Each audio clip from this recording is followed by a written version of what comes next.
So far we've been importing text from a file, but often we need to manipulate these files or the values that we gain from these files. And it's a lot easier, more easy to do this when we have it as a list. So we can look at those individual components within the list or individual elements within the list.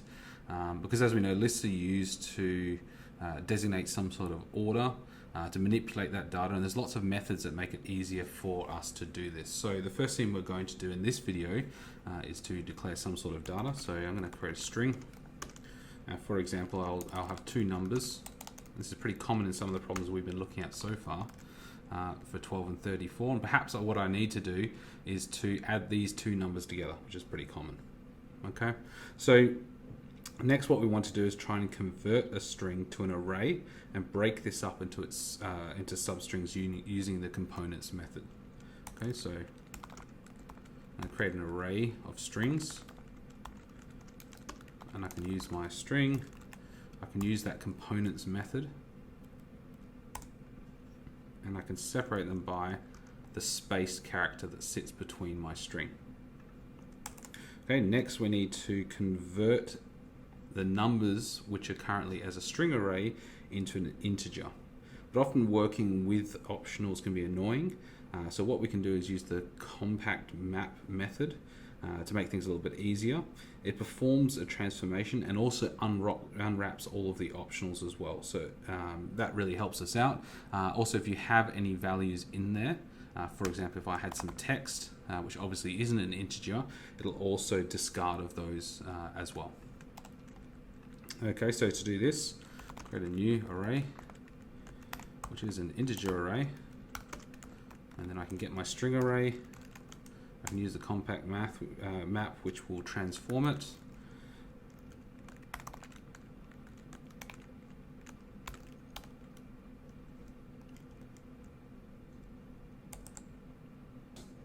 So the next thing we're going to do is to find the sum of all the numbers which are inside my array. So even if I added an extra number, for example 10 to this, it would still work the same way. So in order to do this, we need to use the reduce method.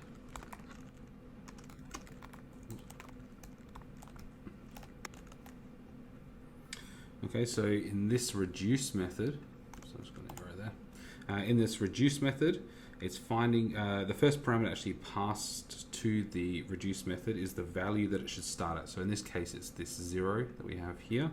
And the second parameter passed to the reduce method is what we want to do with that case. So for example, here we're going to add them together.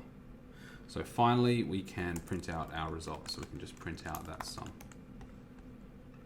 This is a very quick and easy way where you can manipulate your data. And now we have those adding together. So if I let's make that 100. I can run this again.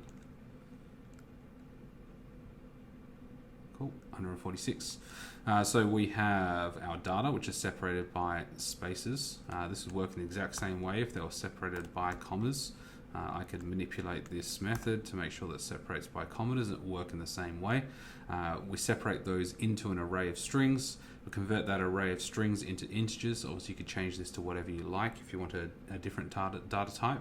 And then we flatten that list and we add all the numbers together, which I've shown you previously as well.